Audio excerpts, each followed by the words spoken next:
para o seu na rua escuta para essa chama pessoa. Pode cá você pegar aí. Se masa tem infecção, lá. Sabe, passar em que pode usar, tá infecção, já. Se escuta bom, pode ser que na pode Simon. Ape. Não vou comprar uma, se vou comprar um escuta lá, assim, não comprar. Ako ko ba kaya ang buwagi ka ko di sa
So this is the aerial array of FEBA Seychelle.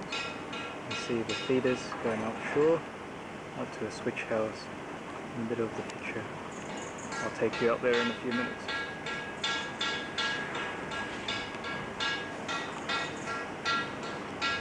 On this reclaimed land here is where our workshop does its work, supplying us with all the things that we need in terms of metal and wood sorts and so on. You see the guys are working on a panel beating project at the moment. One of our cars was damaged recently. And here, all these funny looking things are RF switches. This white box on the right is the combiner unit, which allows us to combine two transmissions into one aerial. What you're watching on the screen and the distortion and the interference is due to FEBA being on air right now. Let's zoom in on one of these switches.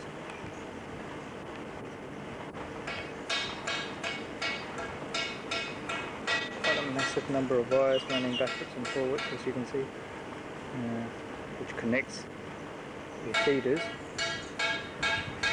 We follow up.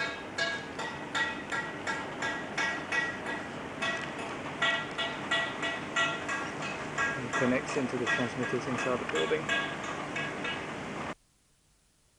So we see Jonathan here working on his servo project.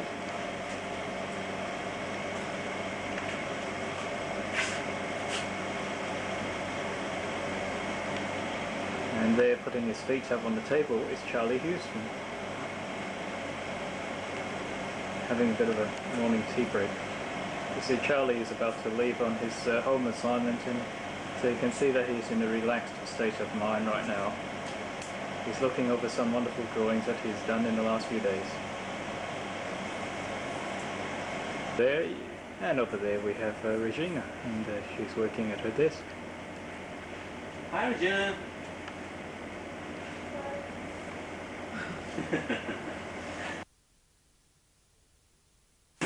Right, okay, so this is TX1 there that you're seeing, in its night blue and white, in its blue and white cabinet. That's TX1. I'll now go around to the back and show you the insides. Okay, well let's start at the back, and here we're looking at a radiation shielding warning label, because we are, after all, working in very high electric fields, and there is a danger of X-ray radiation being generated. This cabinet that I'm showing you now is the modulator cabinet, and right inside you see the valve. This ceramic thing, this white ceramic thing that you see there, is the base, or is the enclosure for the valve, and this metal jacket thing that you see with a plastic pipe running out front, that's the boiler assembly. Pity the focusing is a bit poor. I'll just try and improve things a little. Sorry about shaking the picture. We're now in manual focusing mode. The boiler allows the water to turn to steam when it's sitting in the valve enclosure. When the valve gets very hot, it converts that water to steam, which then absorbs the energy. The steam absorbs the energy from the valve and allows it to dissipate the heat and get rid of the heat. This circular thing that you see here, which I'll try and zoom into, is part of the low-pass filter network of the Harris pulse width modulator design. As I said earlier, this is the modulator cabinet, and this is the 100,000 watt valve that acts as the modulator. In here you see all the voltage connections and so on, various transformers and high voltage power supplies.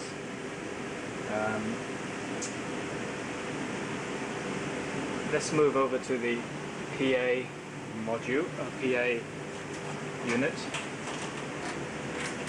Right, this is the power amplifier, and as you notice, it's sitting on a box.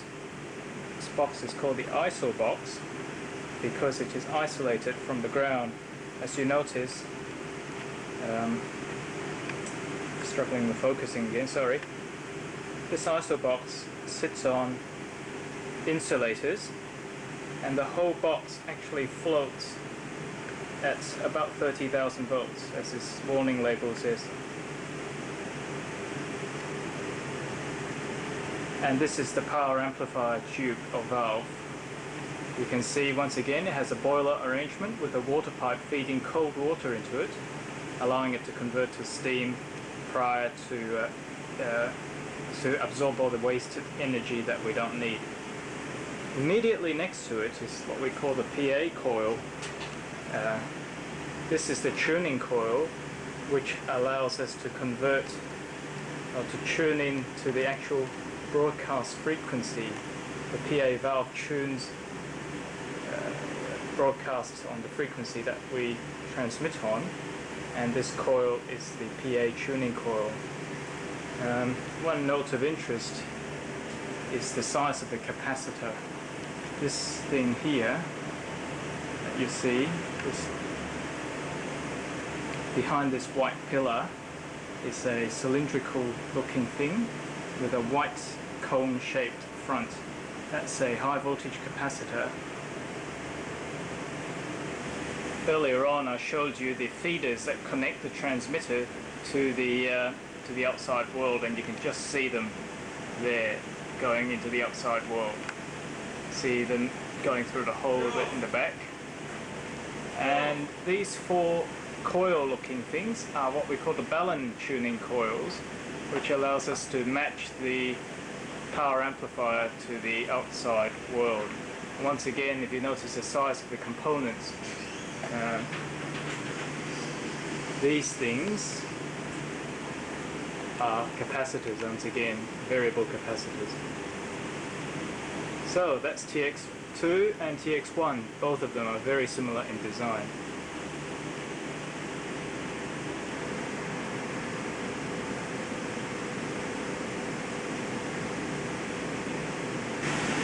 Now this is TX3, one of our older transmitters, not the oldest, and it's a conventional design, so-called. It's made by Continental Electronics. Sorry for the noise level in here, it's very noisy in the transmitter hall. You see the two modulator valves, the left mod and the right mod in this picture. Unlike TX1's design where the boiler is on top, these valves point downwards and the boiler is at the bottom. And you can see the hoses at the bottom which flush cold water through the system. Now this is TX3's power amplifier unit. It certainly doesn't look so intimidating as TX1's. Nevertheless, it also is used for generating 100,000 watts of RF power. I'll have to open up the bottom panel for you to be able to see the unit properly, so just stand by. This tub thing at the bottom of the screen is the boiler for TX3, and as you notice, it also has water hoses connected to it to keep it cool. The valve weighs 20 odd kilos, and I'll try and show one to you lying down in a second. Used in both TX1 and TX2 are these transmission valves, which you see in the picture here. I'll put a pen there for sort of a size reference for you. They're rather large units, and this one weighs about 20 kilograms. And the whole of the top part is the anode, which is that part which converts which dissipates the heat from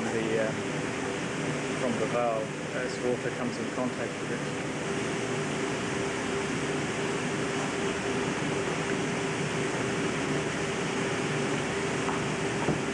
And this is a valve from TX3. As you can see, the pen is once again used as a size reference.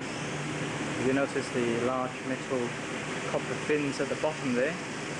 This unit weighs 28 kilograms and costs something in the vicinity of $10,000. This one has been damaged recently, and so that's why it looks, well, it's dirty, blackened, because it has been in use. As you can see, it's not a very easy item to replace in the event of a failure. Right now we are heading out towards the switch house, and as you can see, we're speeding along.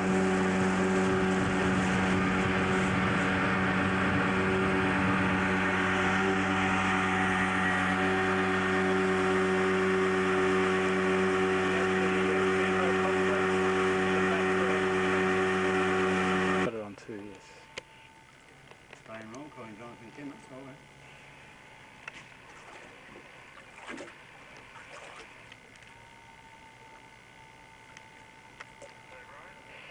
Hello Jonathan, can you just turn TX2 on for us please, over?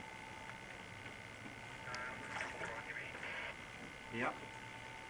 It should all be tuned up, ready to go. And the air change. Yes, we're on power on.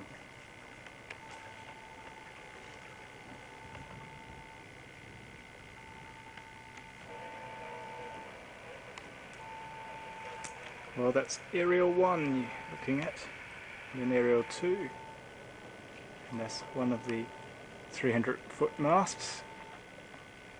And at the bottom right hand corner of the screen you see the UHF link to Sans Souci. Well, transmitting from Sans Souci is a UHF signal which comes down over the waters from the hill which I'm zooming into now. It's very hard to actually see the building that is in that vicinity. And as you can see, this is the coral reef on which the aerial is built, and these are the feeder supports that carry the signal out from the FEBA transmitter building, which is a little white house in the middle of the picture there.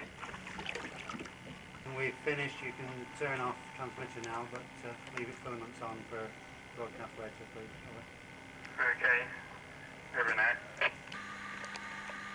Now these things that you see here standing on pods, on legs, are RF switches. They allow us to switch our transmissions to the various aerials that are offshore. I'll once again zoom in on just one to check a look at the complexity of the unit.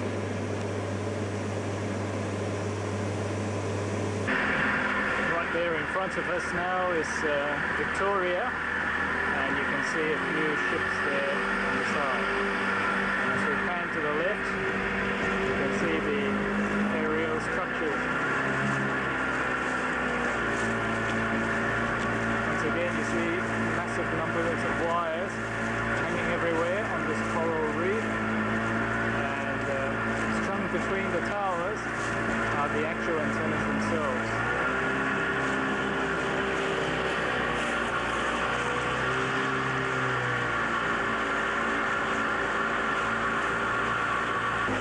We're now looking at aerial 4A,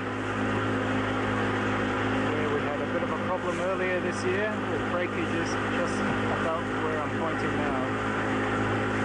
And next to it is aerial 4B. Once again you see these towers which support the antennas themselves.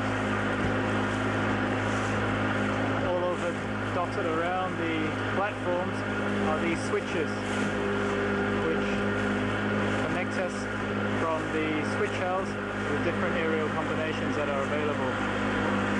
And you see some loop-like things which are called slow loops, which allow us to swing our antennas around electrically.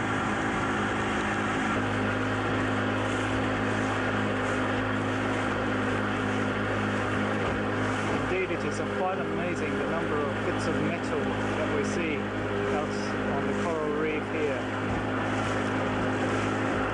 Behind the aerial structure there, where I'm pointing now, is St. Anne Island. It's quite choppy here at the moment, so that's why the picture is vibrating so badly. You see the actual dipoles themselves there. I have them in the centre of the picture now. See these little circular ring things? They're spreaders to allow us to get wider bandwidth on our transmission. So this particular area that I'm looking at, I think, is the 15 and 17 meg antenna.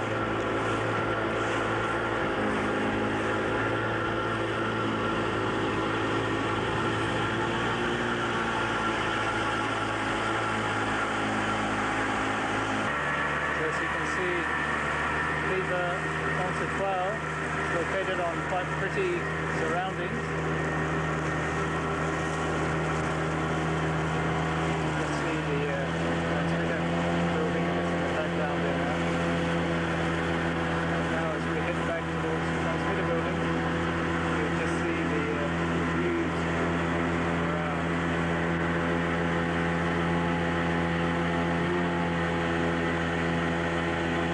Top of the hill there, see two cold ball like things. It's the American tracking station.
house.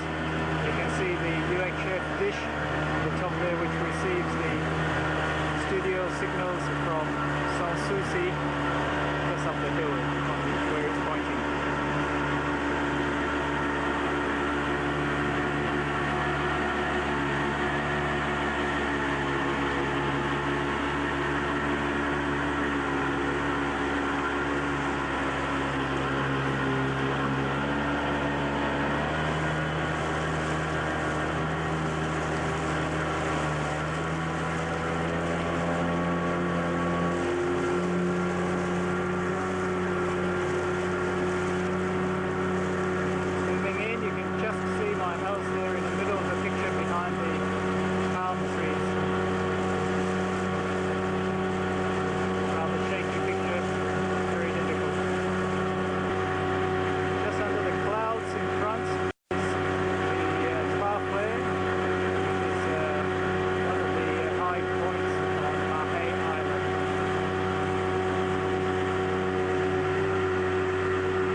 Closer view of the FEBA transmitting station. In the top left hand corner you see the house, and that's my house there. You also see the ham area just sitting on the roof. I don't know whether you can see it in this picture.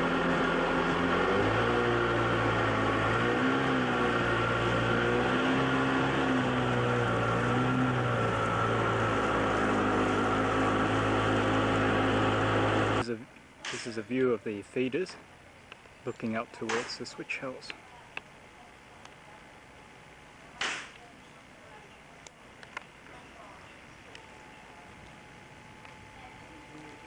And I'm now standing in the reclamation area where our workshop's located.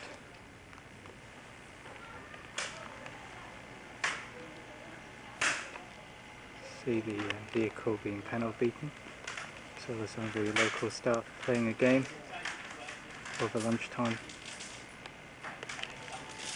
This is one of the old transformers that came out of TX1, the very first TX1.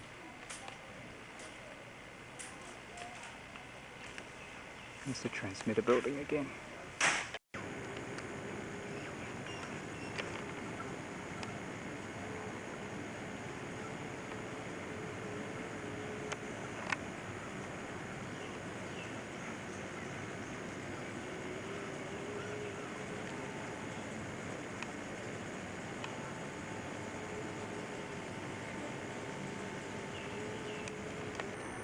Well, this is a view of the eastern side of Mahe from one side of the hill anyway. You can just see the city of Victoria down in here. I'm trying to zoom into some of the buildings.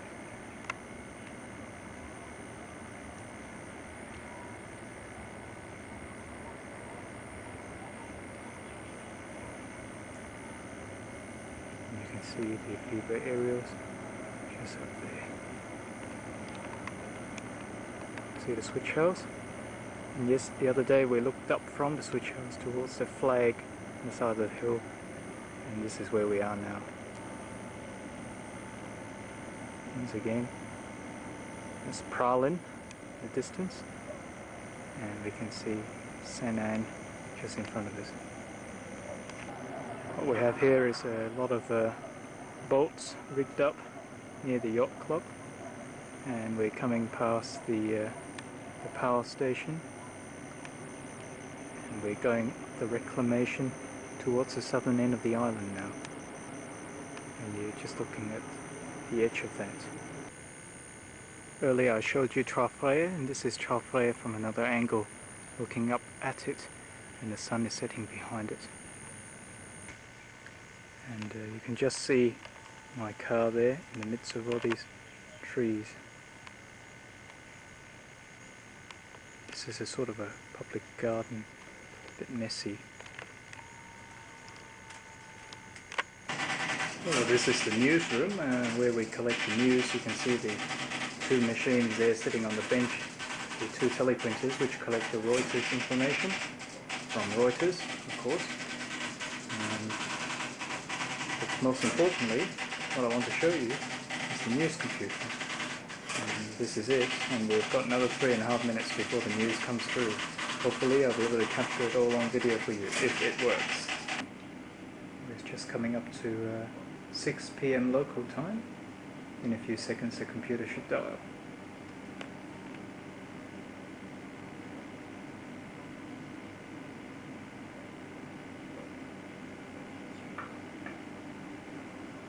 There it goes.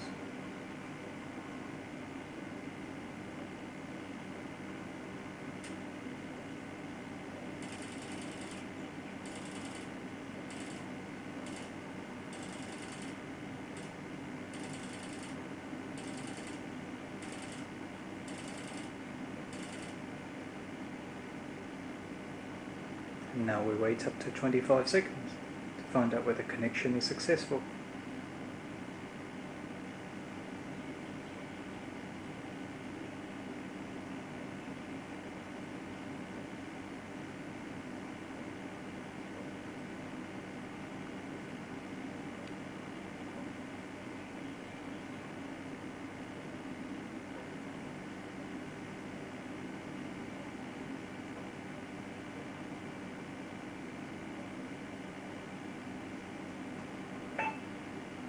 Yes, we have a connection into the Manila computer. And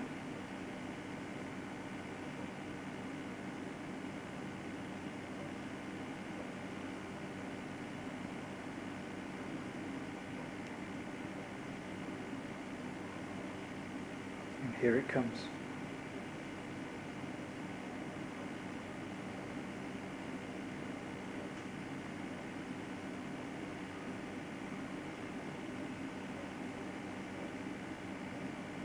It's a news packet, about 3,000 bytes.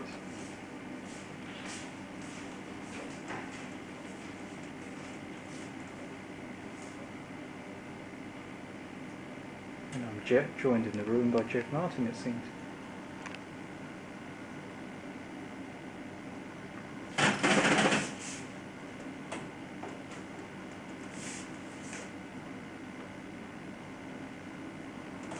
Yes, the stories are getting ready to be printed. Here it comes.